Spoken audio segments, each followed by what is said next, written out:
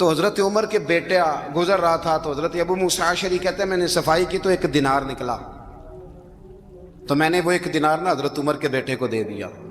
میں نے کہا لو بیٹا اپنے چچا کی طرف سے تحفہ.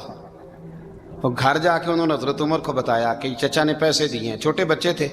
حضرت عمر نے حضرت ابو موسیٰ اشعری کو بلا لیا اور بلا کے فرمانے لگے میں تو تمہیں اپنا دوست جانتا تھا اور تو نے میری اولاد کو ہی دنیا دار بنانا شروع کر دیا، میرے بچوں کو ہی تم نے دنیا دار پیسوں پہ لگانا شروع کر دیا، میں تو تمہیں یار سمجھتا تھا. فرمایا تمہیں چاہیے تھا میرے بیٹے کو نصیحت کرتے کہ بیٹا پیسوں سے رب راضی نہیں ہوتا، اس کی رضا والے کام کیے جائیں تو رب راضی ہوتا ہے. اور فرمایا تمہیں کوئی اور گھر نہیں ملا تھا تباہ کرنے کے لیے، میرا ہی گھر ملا تھا، اٹھاؤ اپنا دینار اور خبردار آج کے بعد میرے بچوں کے ساتھ یہ والی نیکی نہ کرنا. اور ہمارا کیا سٹیٹس ہے؟ دوستی ہے یہ اس سے جو تحفے زیادہ دے، جو بچوں کو خراب کرنے میں مدد زیادہ کرے اس کے ساتھ یہ رہنا. حضرت عمر نے گھر پہ اور سب سے بڑھ کر اپنی ذات پہ توجہ کی. حضرت ابو مالک رضی اللہ تعالیٰ عنہ کہتے ہیں میں عمر کے پیچھے پیچھے ایک باغ میں گیا، اکثر اس باغ میں جایا کرتے تھے، اور عمر جا کے نا تو درخت کے نیچے بیٹھ گئے اور فرمانے لگے او امیر المومنین اللہ سے ڈر جا، ورنہ جس رب نے حکومت دی ہے وہ عذاب بھی بڑا دے گا، ڈر جا رب سے.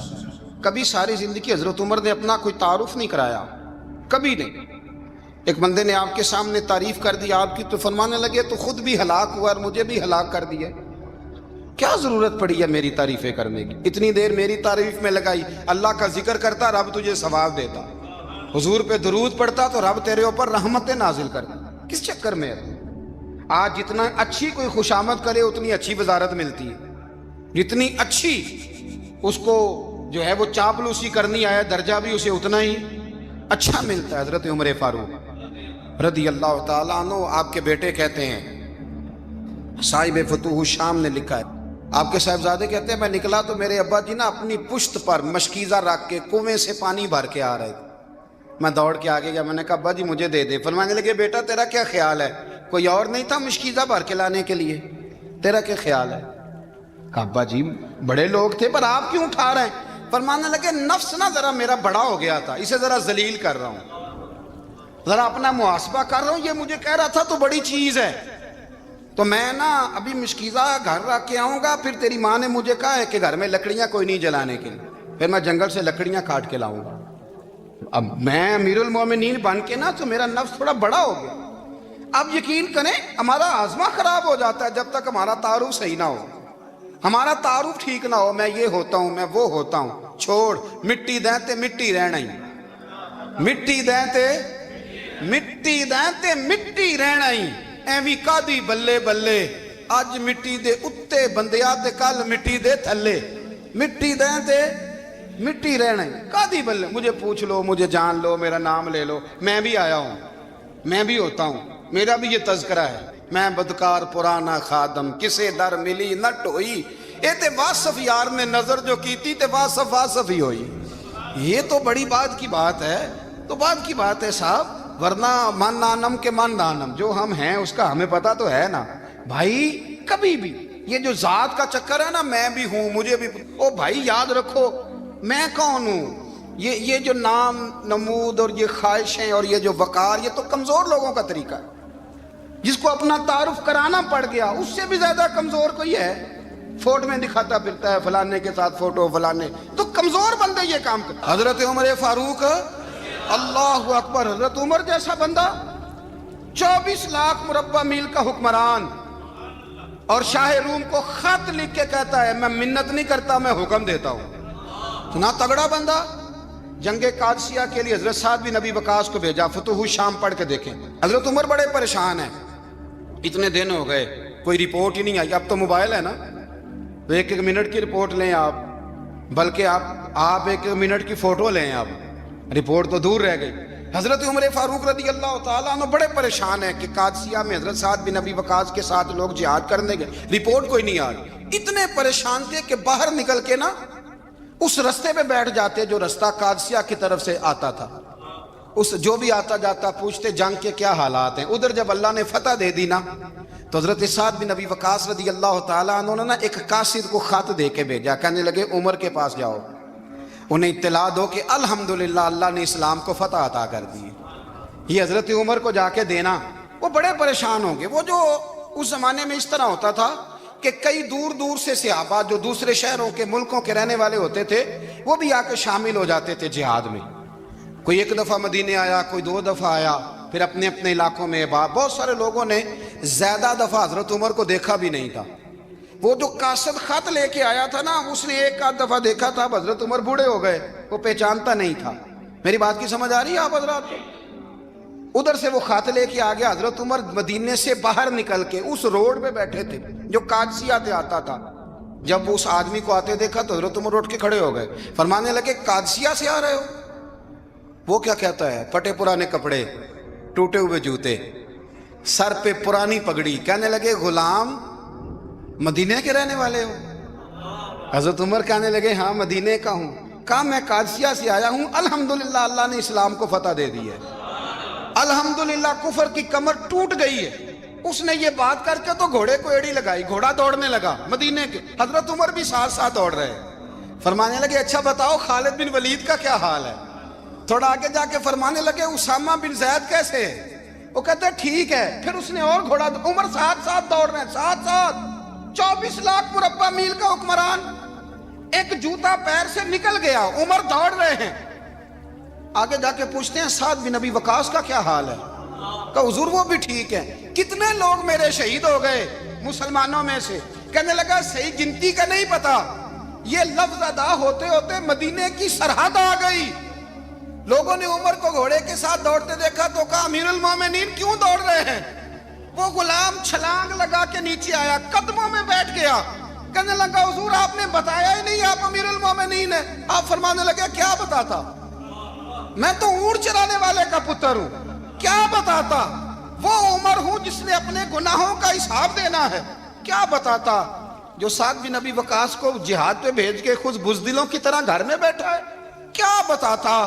کوئی حیثیت نہیں, کوئی تار. تو نے اچھا کیا, تو تو مجاہد تھا, مجھے ساتھ ساتھ دوڑایا, تو نے اچھا کیا. جتنے لوگ تھے چیخے مار کے رونے لگے. حضرت فاروق اعظم سے کہنے لگے عمر جب تک تیرے جلوے رہیں گے اللہ کامیابیاں ہی عطا فرمائے گا, جب تک تیرا رنگ رہے گا اللہ تعالیٰ نوازتا ہی رہے گا. کچھ نہیں کبھی اپنا آپ ظاہر ہی نہیں کیا.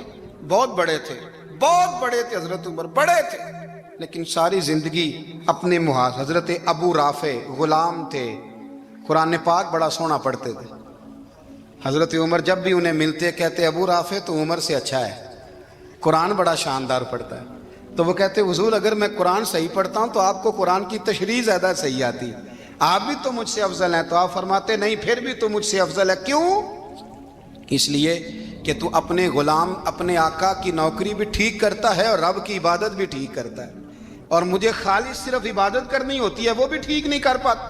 ساری زندگی اپنا محاسبہ, ساری زندگی اپنے گریبان میں دیکھا, ساری زندگی اپنے آپ کو پرکھا, اپنے آپ کو ٹٹولا. 62 سال عمر بیت گئی. حضرت حذیفہ بن یمان ایک صحابی تھے, میرے نبی کریم علیہ السلام نا ان سے راز کی باتیں کرتے تھے.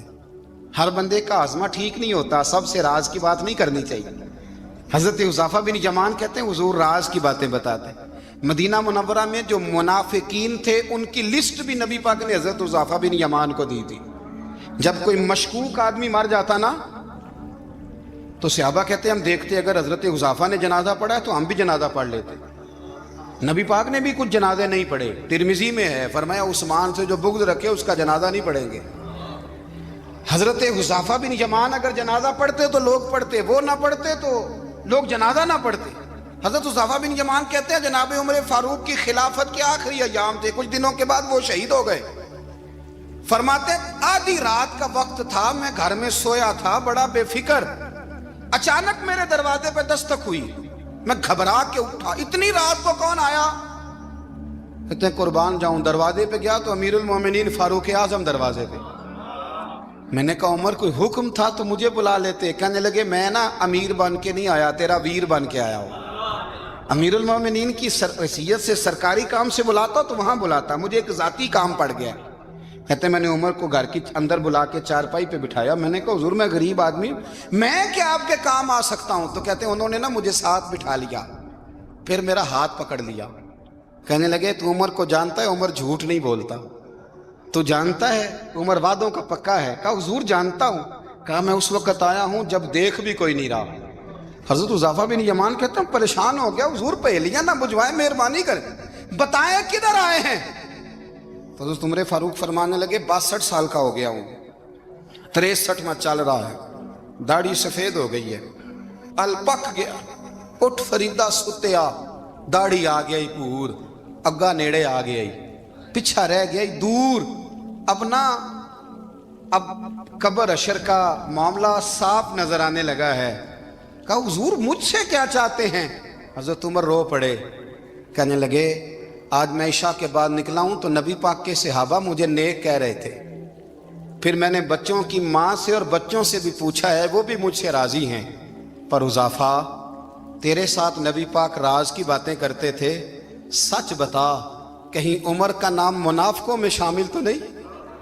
سچ بتا ان منافقین میں تو شامل نہیں، کہیں اوپر سے تو نہیں سارا کچھ؟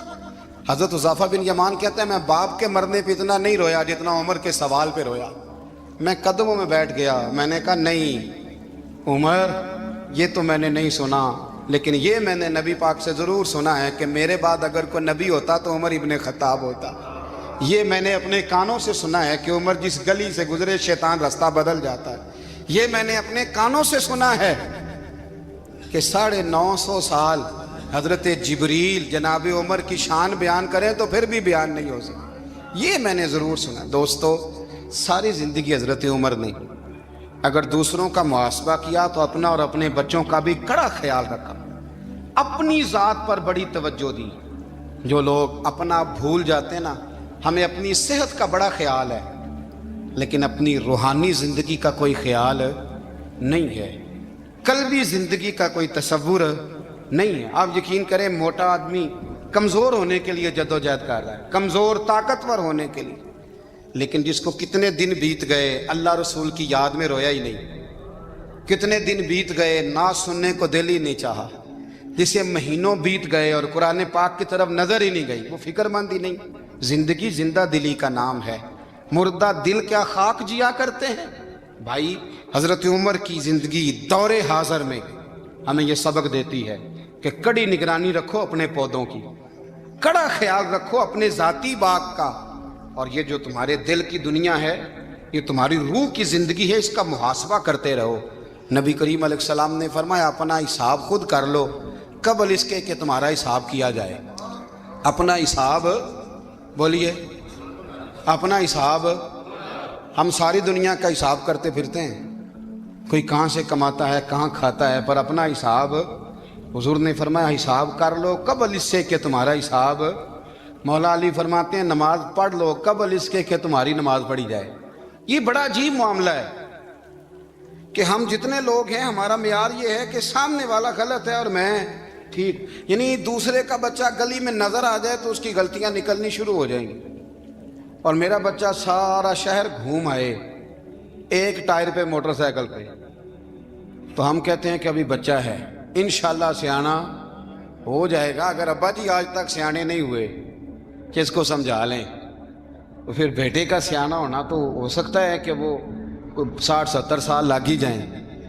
گھر کے اندر جب تک توجہ نہیں ہوتی اور سب سے پہلے جب تک اپنی ذات پر توجہ نہیں ہوتی تو والد کا جب تک کردار بچے نہیں دیکھتے جب تک اتنی دیر تک ان کا تبدیل ہونا ممکن نہیں ہوتا۔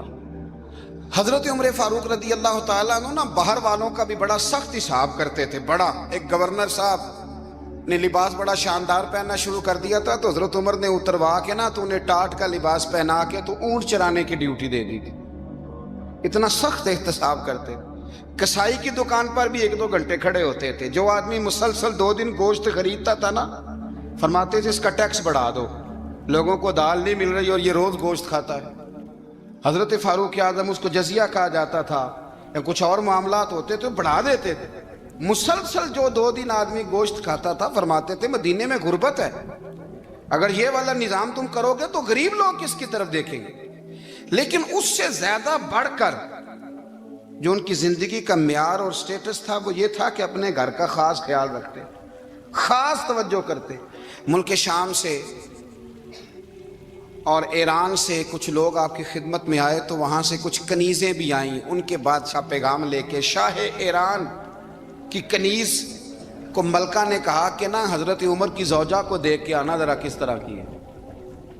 ہمارے ملک میں کیا کہتے ہیں؟ خاتون اول، جی خاتون، باقی سارے دووں میں خاتون اول، ذرا خاتون اول کو دیکھ کے آنا۔ تو وہ جب آئی نا گھر میں ملنے تو کہا کہ مجھے میری ملکہ نے کہا تھا کہ عمر کی زوجہ سے، اہلیہ سے ملاقات کر کے آنا۔ تو حضرت عمر کی اہلیہ نے نا ایک جوڑا کپڑوں کا دے دیا ملکہ کے لیے اور ایک خوشبو کی شیشی دے دی۔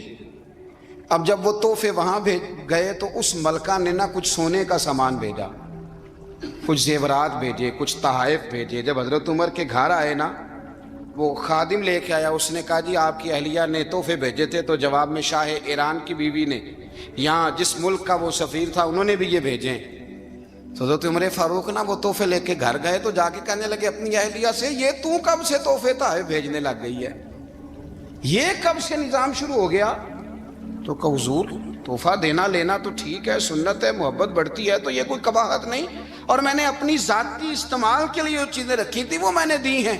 تو حضرت عمر فاروق رضی اللہ تعالیٰ عنہ فرمانے لگے ہم نے کسی ملک کے ساتھ اور اس کے بادشاہ کے ساتھ ذاتی تعلق نہیں بنانا، تعلق جو بھی بنے گا رسول اللہ کے دین کی برکت سے بنے گا، ذاتی رشتے نہیں ہم نے قائم کرنے۔ ذاتی آپ کے ملک کی جو ایئر لائن جس کا ہر سال خسارے کا ڈنڈورا پیٹا جاتا ہے نا، وہ ہمارے بادشاہ صاحب اور صدر صاحب اگر غیر ملکیوں کو گھوڑا کبھی بھیجنا ہو نا، گھوڑا، تو پورا ایک جہاز گھوڑا لے کے تحفے میں جاتا ہے، پورا جہاز غریب قوم کا یہ سرمایہ، اور قوم بڑی بادشاہ ہے، لائنوں میں لگ کے ووٹ دیتی ہے۔ دو کام ہمیشہ لائن میں لگ کے کرنے، ایک بل لائن میں لگ کے جمع کرانا ہے اور ایک ووٹ لائن میں لگ کے، تاکہ پھر پورے 5 سال لائن میں ہی لگے رہیں۔ مرضی سے آپ ووٹ دینا، پر جو بات درست ہے اس کو سنو۔ حضرت عمر فاروق رضی اللہ تعالیٰ عنہ نے اپنی اہلیہ سے پوچھا کتنے کا تھا وہ تیرا جوڑا اور خوشبو کی شیشی؟ انہوں نے کہا 3 دینار کی۔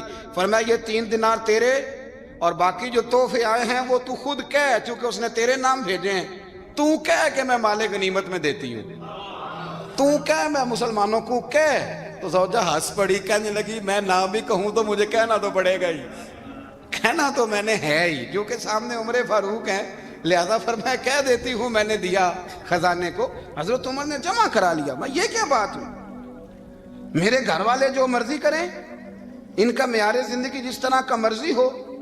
اور حضرت عمر ایک جملہ کہا کرتے تھے، اللہ کرے کہ یہ باتیں اس دور حاضر میں ہماری سمجھ میں آئیں۔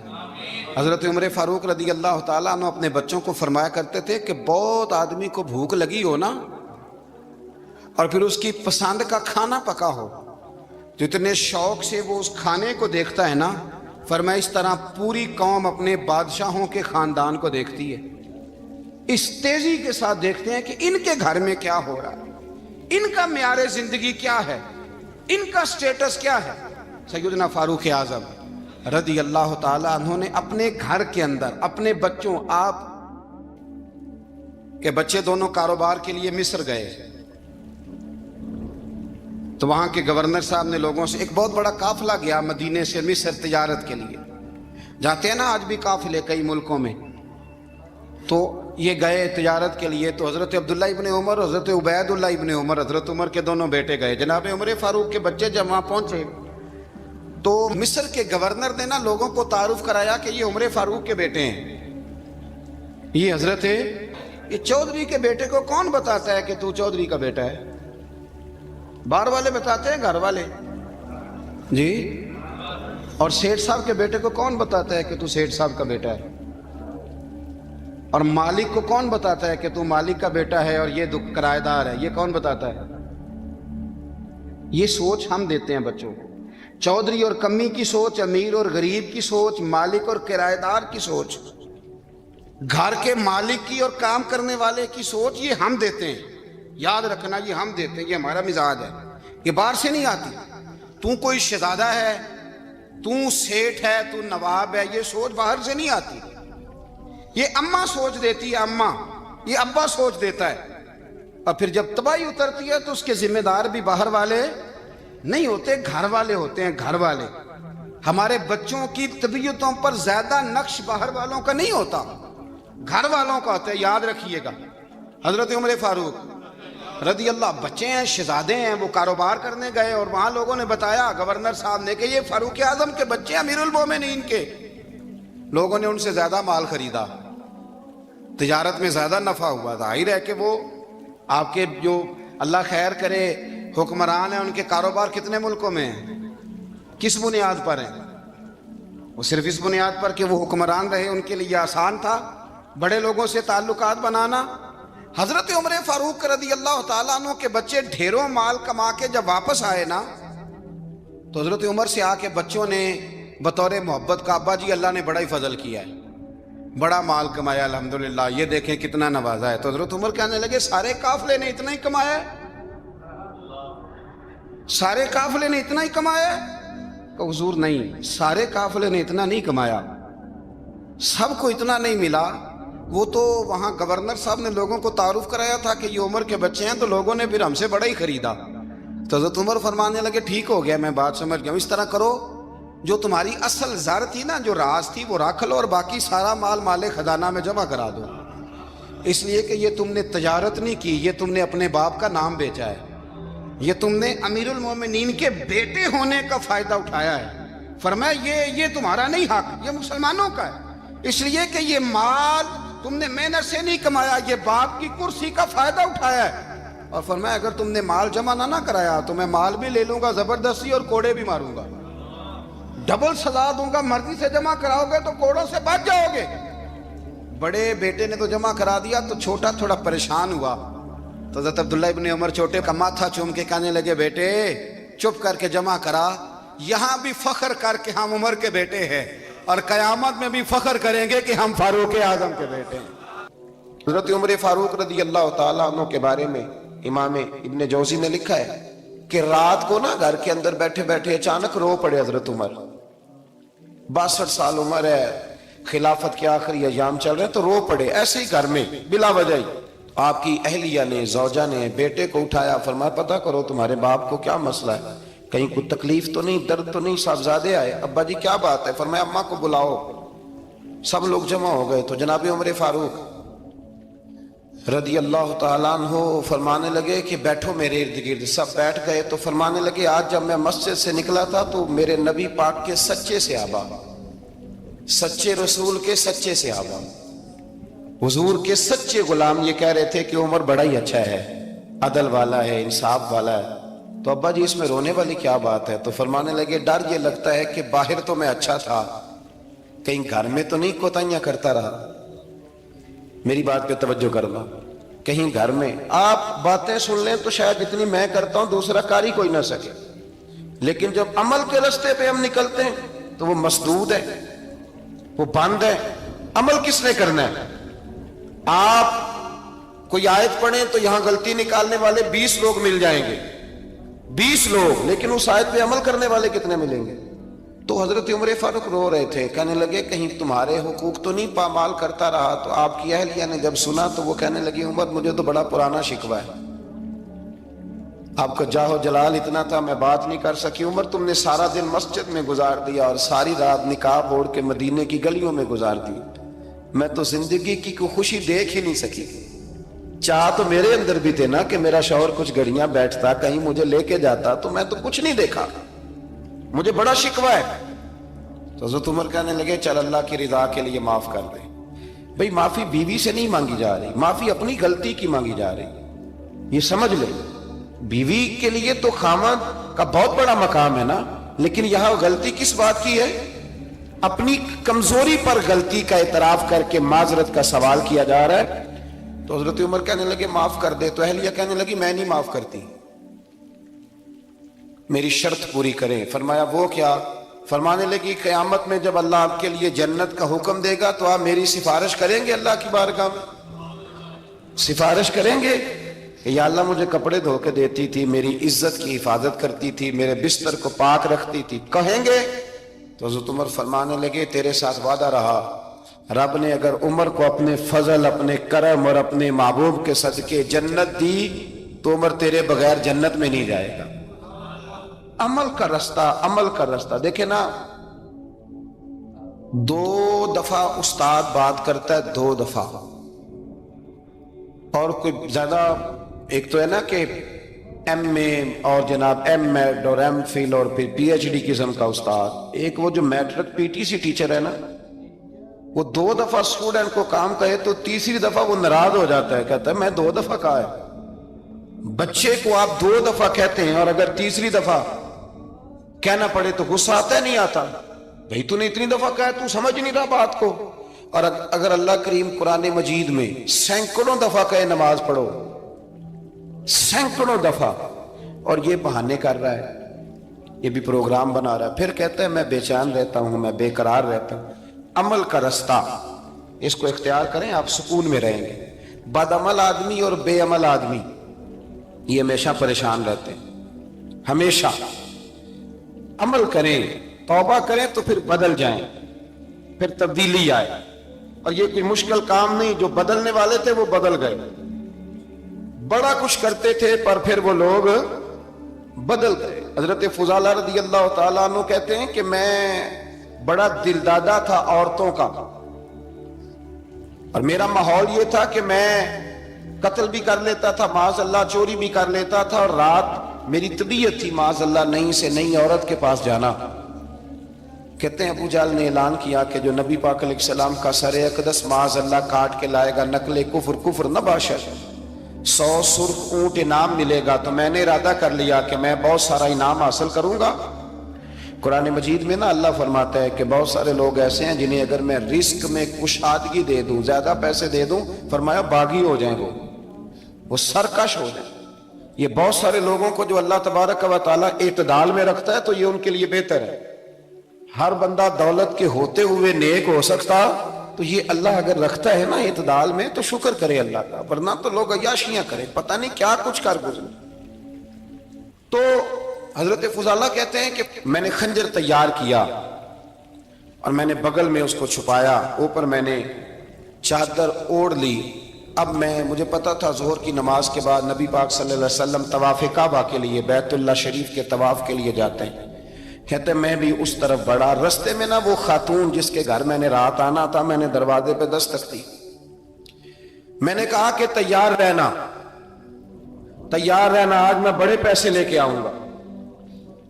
اسے میں نے یہ کہا اور پھر میں چلا گیا بیت اللہ شریف کا طواف کرنے۔